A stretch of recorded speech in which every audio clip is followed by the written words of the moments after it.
Es preciso imprimir un nuevo rumbo al debate sobre la seguridad y los derechos humanos, pues estos no constituyen un obstáculo para la seguridad y la prosperidad, sino por el contrario, son la clave para alcanzarlas. La seguridad humana solo se consigue mediante el respeto a los derechos humanos y el cumplimiento de la ley. Los derechos humanos son el cimiento de los estados fuertes y responsables, y sin ellos no puede haber estabilidad política o económica ni progreso social. Irene Can. Muy buenos días todos y todas. Agradezco a quienes el día de hoy nos acompañan en la presentación de la recomendación 18/2018, detenciones ilegales y o arbitrarias cometidas por la Secretaría de Seguridad Pública y la Procuraduría General de Justicia de la Ciudad de México. Especialmente saludo con respeto a las víctimas que hoy se encuentran presentes, a sus familiares y a aquellas que a la distancia saben que hoy se harán visibles a través de este instrumento recomendatorio las violaciones cometidas a sus derechos humanos, con miras a que esto no vuelva a repetirse en su agravio y de ninguna otra persona. Hoy en día, la libertad personal como derecho humano juega un papel importante en la vida de todas las personas que vivan y transitan por esta ciudad. El solo hecho de desplazarse libremente de un lugar a otro, con la garantía de no ser detenida ilegal o arbitrariamente, es ahora una limitante y un temor latente para el ejercicio de otros derechos. Es decir, dejó de ser una práctica excepcional en el actuar de los servidores públicos a cargo de la seguridad pública a una regla ante la falta de profesionalización de las políticas en razón del marco jurídico al que deben apegar su actuación. Ante ello, es indispensable sostener que si bien la libertad personal no es un derecho absoluto, su limitación únicamente puede generarse por las causas y condiciones fijadas en el sistema constitucional y convencional, así como en las leyes directamente, previamente y conforme a dichos sistemas, con estricto apego a los procedimientos objetivamente difundidos y a los principios de proporcionalidad, excepcionalidad, legalidad y necesidad indispensables en toda sociedad democrática. En este sentido, el derecho a la libertad personal no puede ser vulnerado mediante la privación de la libertad que se lleve a cabo de forma ilegal o arbitraria. La privación de la libertad ha sido definida por la Comisión Interamericana y la Corte Interamericana de Derechos Humanos como cualquier forma de detención o retención, independientemente del motivo o duración de la misma, encarcelamiento o custodia de una persona ordenada o bajo control del facto de una autoridad. No obstante, la detención es ilegal y violatoria del derecho a la libertad personal cuando se ejecuta al margen de los motivos y formalidades que establece la ley, sin observar las normas que ésta exige y con fines distintos a los previstos por la norma vigente. Es importante señalar que desde el año de 1994, este organismo de derechos humanos se ha pronunciado en relación con las violaciones al derecho de la libertad personal, y es así que a lo largo de 25 años, la Comisión de Derechos Humanos de esta ciudad ha visibilizado a través de 40 instrumentos recomendatorios emitidos, violaciones atribuidos a los diferentes cuerpos policíacos, tanto de la Secretaría de Seguridad Pública como de la Procuraduría General de Justicia. Asimismo, ha insistido en la imperiosa necesidad de profesionalizar, sensibilizar y capacitar a sus cuerpos de seguridad, así como de mejorar, en su caso, diseñar mecanismos de supervisión y control en la actuación de sus funciones dentro de un marco de legalidad a fin de respetar la dignidad de las personas y, por tanto, sus derechos humanos. Es por ello que para esta comisión las restricciones establecidas al derecho de la libertad personal en virtud del bien jurídico que tutela deben ser siempre de carácter excepcional, conforme al principio de presunción de inocencia, sin criminalización de las juventudes o por habitar o convivir en zonas denominadas de alto riesgo delictivo, e independientemente del origen social, étnico, condición socioeconómica o cualquier otra condición de las personas, por lo que no debe estar sujeto a arbitrariedades, discrecionalidad o analogía por parte de las autoridades a cargo de su protección, lo cual se enfatiza y se hace visible en el contenido del presente instrumento. Cabe mencionar que en relación con la legalidad de las detenciones y la protección a la libertad y seguridad personales, el artículo 11.2 de la Convención Americana de Derechos Humanos establece que cualquier injerencia a la persona, familia, domicilio, papeles o posesiones de la misma solo podrán practicarse en aquellos casos que existe un mandamiento escrito de las autoridades competentes que funde y motive la causa legal de ese procedimiento. Situaciones que también se ven reflejadas en vulneraciones a los derechos humanos cometidos en diversos casos que conforman el presente instrumento, al observarse cateo ilegales, intromisiones a la propiedad privada y a los bienes de las personas detenidas y sus familias. También es necesario resaltar la obligación reforzada del Estado a respetar el derecho a la libertad personal de las personas menores de edad. Al respecto, la Corte Interamericana ha precisado que al encontrarse un adolescente detenido por agentes estatales, se encuentra bajo su custodia y el Estado adquiere una especial posesión de garante, lo que conlleva obligaciones reforzadas respecto a sus derechos a la libertad e integridad personales, en virtud de que no puede deslindarse del interés superior del niño, razón por la cual requiere de la adopción de medidas especiales para su protección en atención a su condición de vulnerabilidad. Al respecto, en la recomendación que hoy se emite, como ya se ha mencionado, se abordan violaciones a los derechos a la libertad, seguridad, integridad personales, a la propiedad privada, al debido proceso y al acceso a la justicia, derivadas de detenciones ilegales y arbitrarias, en tanto se observó que en los 58 casos integrados por este organismo entre los años 2010 al 2018, se incluyen 122 víctimas. La privación de la libertad de las personas agraviadas se realizó sin observar las condiciones legales previstas para tal efecto. Se comprobaron la consumación de actos carentes de razonabilidad, necesidad y proporcionalidad,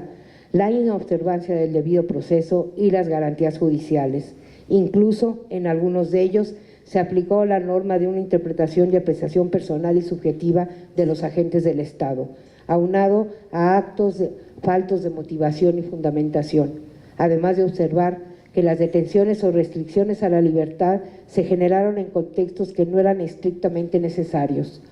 Existió dilación a las puestas en disposición de hasta 3, 7 y 11 horas y se perpetraron actos desproporcionados e indebidos de la fuerza e incluso tratos crueles e inhumanos, afectando con ello su integridad personal, de sus familiares e incluso de personas como son adolescentes. Asimismo, esta Comisión de Derechos Humanos, a través de las investigaciones realizadas para la conformación del presente instrumento recomendatorio, acreditó que elementos de la Policía de Investigación de la Procuraduría General de Justicia, así como policías de la Secretaría de Seguridad Pública, vulneraron el derecho a la integridad personal al hacer uso indebido o desproporcionado de la fuerza durante la detención de las víctimas, así como omitir salvaguardar a la integridad de quienes se encontraban bajo su custodia. Derivado de lo anterior, esta comisión hace un llamado, una vez más, a través del presente instrumento recomendatorio, para que a partir de la emisión de la misma, ninguna persona sea sometida a detenciones ilegales o arbitrarias por causas y métodos que, aún calificados de legales, pueden repuntarse como incompatibles con el respeto a los derechos fundamentales de las personas, por ser, entre otras cosas, irrazonables,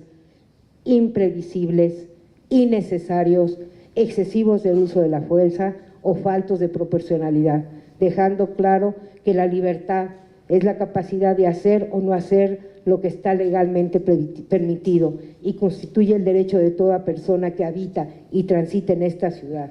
de organizar con arreglo de la ley su vida individual y social conforme sus propias opciones y convicciones. Es por ello que esta recomendación busca resaltar la necesidad de generar mecanismos para un pronto control judicial de las detenciones, en efecto, de prevenir las arbitrariedades e ilegalidades de las que pueden ser víctimas las personas relacionadas con dicha medida, es decir, garantizar que toda persona detenida o retenida tiene derecho a que sea llevada sin demora ante un juez o otro funcionario autorizado por la ley para ejercer sus funciones judiciales, a ser informado de su situación jurídica y sus derechos, a una defensa adecuada, a ser juzgado dentro de un plazo razonable o ser puesto en libertad sin perjuicio de que continúe su proceso. Esto es esencial para la protección del derecho a la libertad personal y para otorgar protección de otros derechos como la vida y la integridad personal. Asimismo, exhorta para que las autoridades a cargo de la Procuración de Justicia investiguen a fondo la actuación cometida por las y los servidores públicos de la Secretaría de Seguridad Pública y de la Procuraduría General de Justicia de la Ciudad de México que estén involucrados en los casos como los que hoy se presentan. En tanto que, como muestra, esta recomendación documentó hasta 7 casos en los que las víctimas denunciaron hechos consecutivos de delitos cometidos en su agravio durante su detención, entre ellos abuso de autoridad, robo, extorsión en el ámbito de la Procuración de Justicia, de las cuales en 6 se determinó la reserva y en 1 el no ejercicio de la acción penal, es decir, ninguno de ellos han procedido las investigaciones ministeriales en contra de servidores públicos involucrados. Lo anterior cobra vital importancia, puesto que el personal ministerial, al emitir sus determinaciones, deben regirse de acuerdo a los principios de máxima diligencia, eficiencia y eficacia, además de que en el ejercicio de sus funciones su actuar debe ser imparcial, lo cual debe verse reflejado en la exhaustividad de sus investigaciones con independencia de los servidores públicos involucrados en cada caso. En razón de lo anterior,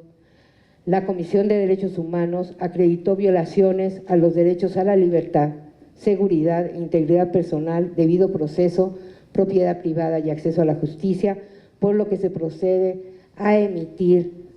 los siguientes puntos recomendatorios. Para las 122 víctimas, hacia las autoridades de la Secretaría de Seguridad Pública y de la Procuraduría General de Justicia, ambas de la Ciudad de México, la ejecución de un plan integral individual de reparación para las víctimas directas, mismos que deberán contemplar los conceptos de daño material, daño inmaterial, proyecto de vida, las medidas de rehabilitación, restitución y satisfacción que correspondan conformidad con lo dispuesto a la Ley de Víctimas de la Ciudad de México. Asimismo, para las mismas autoridades, previa manifestación de interés por parte de las víctimas indirectas relacionadas con las víctimas directas a las que se les violó sus derechos, tendrán que realizar los trámites necesarios para que reciban como medida de rehabilitación el tratamiento médico y o psicológico especializado por el tiempo que sea necesario para prevenir afectaciones psicosociales. Adicionalmente, dentro del programa de lucha contra la impunidad de esta comisión están registrados los casos en los que se tiene documentado las cuestiones de los servidores públicos.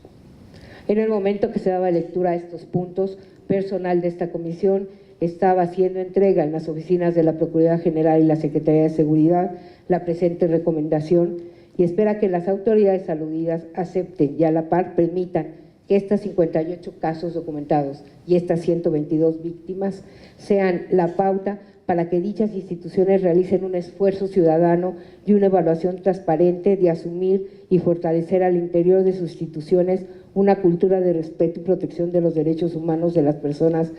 que habitan y transitan en esta ciudad, en la cual uno de los principales, como lo es la libertad personal, debe prevalecer ante cualquier circunstancia. Finalmente, agradezco este logro colectivo que ha sido posible a través del esfuerzo de la suma de colaboradores de diferentes áreas de la comisión,